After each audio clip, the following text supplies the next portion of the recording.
Hello, everyone. My name is Hamid Reza Sharifa. I'm assistant professor at the Department of Chemistry and Biochemistry. Today, I want to talk about one of our recent development on applications of microalgae in bioremediation. We have integrated nanotechnology, or another word, nanoparticle, into microalgae bioreactor for better bioremediation and carbon sequestration. So this is a new research stream in my lab. And I'm very happy with that. And I'm very proud because we had a lot of progress in short term because we started this research from scratch. And I'm happy to receive any critiques and comment and suggestion and collaboration. So we are located in El Paso. I don't know if any of you have been in El Paso or you know where is El Paso. So El Paso has a very critical and important location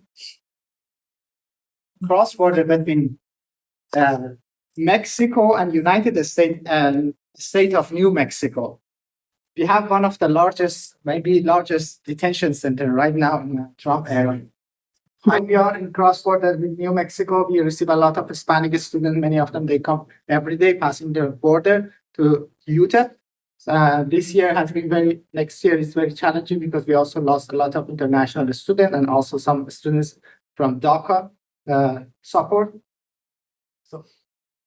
So now going back to my research, microalgae is one of the critical photosynthetic biomanufacture and bioremediations processes. So why we are saying that? Because their system is very simple. We are capturing the CO2 from atmosphere, sunlight for free, and we are producing many products.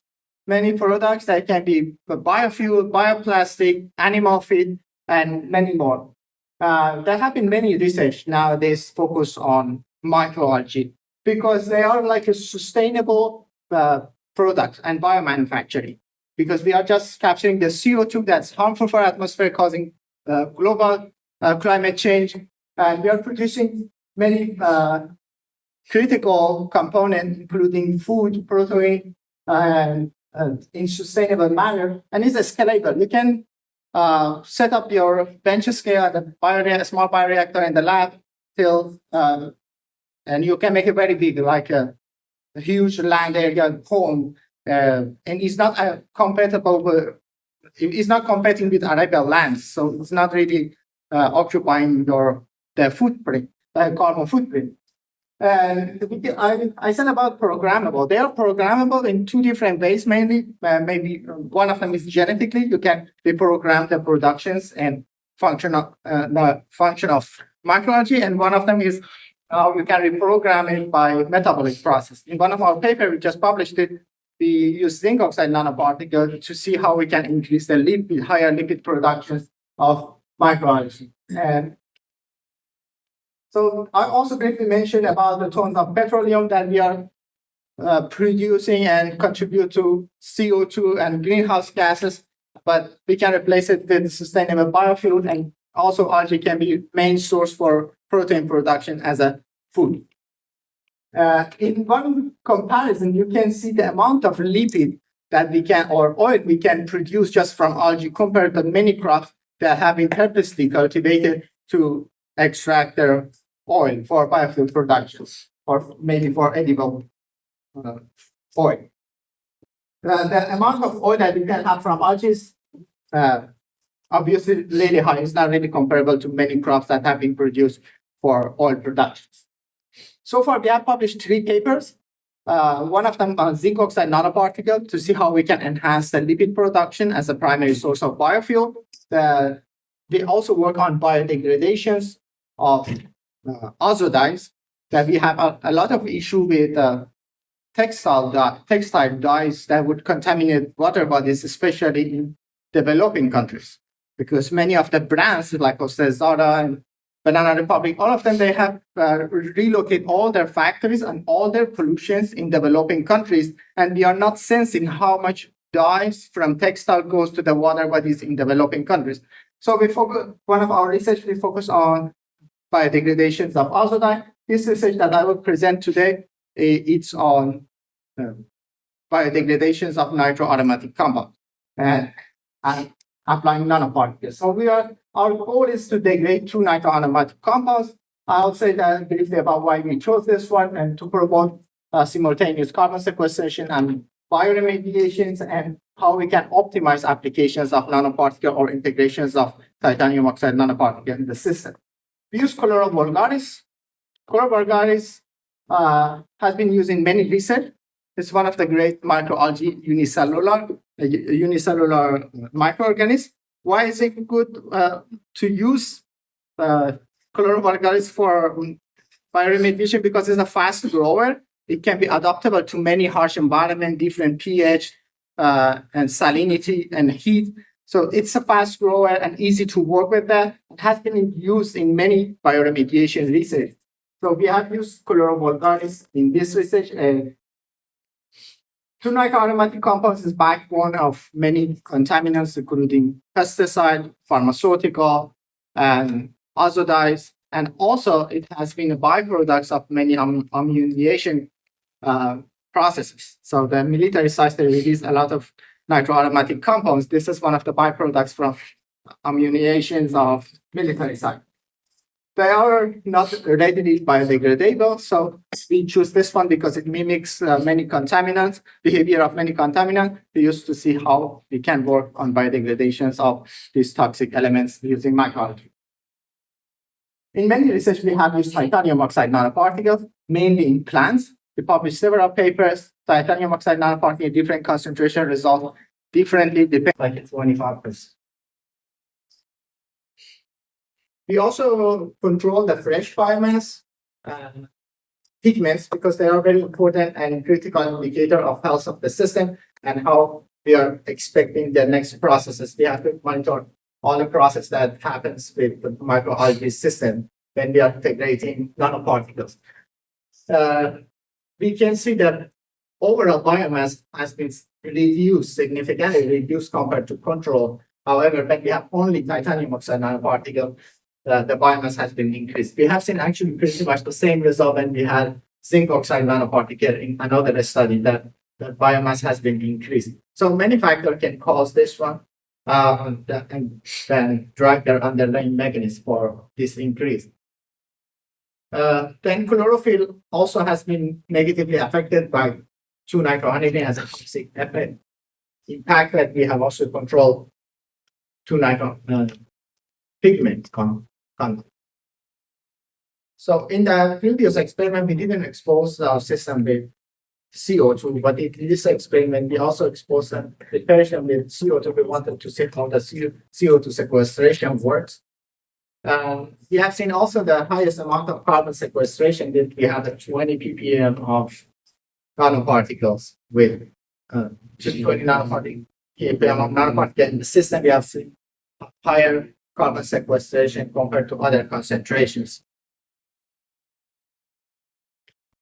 Among other factors, all biochemical factors we have analyzed, we also control the antioxidant enzyme, how antioxidant enzyme will be affected as we increase the concentrations of 2-nitroaniline.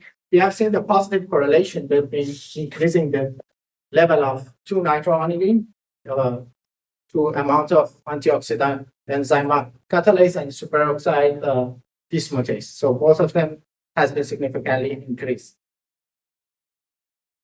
So this is our last result. We did HPLC analysis for biodegradation product to see what byproduct we have and how the removal take place. So we are 60% reduction when we have only when we have titanium oxide nanoparticles with 2-nitroaniline, but when we have only 2-nitroaniline and Chlorella vulgaris, we are seeing 40% increase. So it will actually telling us nanoparticle maybe have been contributed 20% more to reductions of 2-nitroaniline compared to just 2-nitroaniline and Chlorella vulgaris. However, there are many factors can mislead us from this plot. Because 2-nitroaniline maybe can absorb on the surface of nanoparticle itself. It cannot be really absorbed by the plant or removed. That's why we have done some byproduct identification, which was not really conclusive for us. So we need actually more investigation to see what actually drives this mechanism to have reductions of 2-nitroaniline and how we can even improve our bioremediations and also carbon sequestration in our system.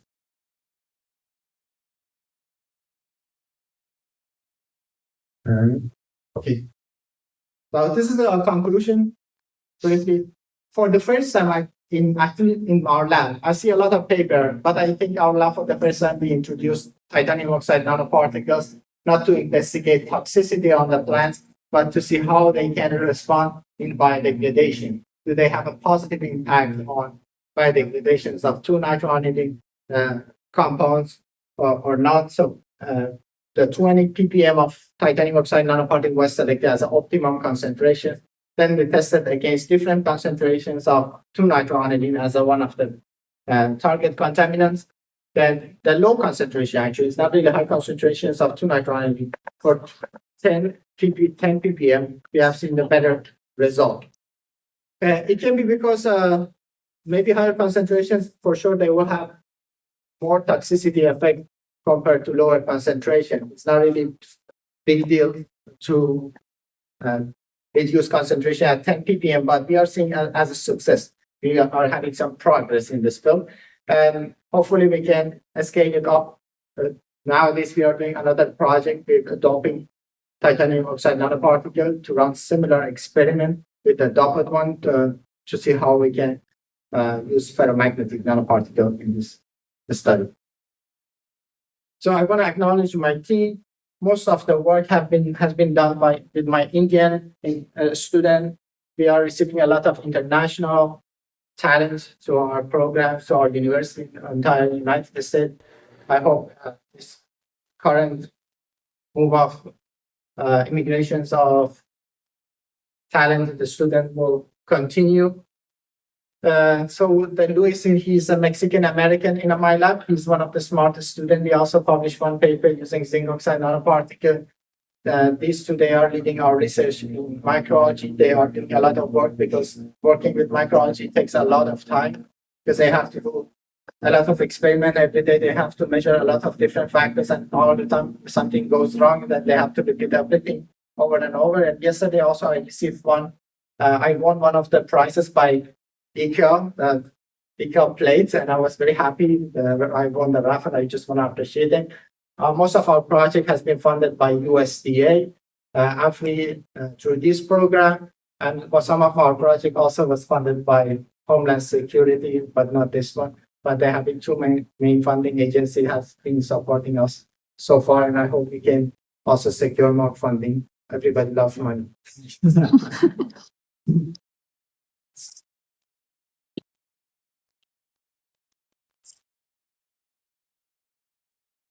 Very nice talk. Beautiful. Thank you. Very interesting. So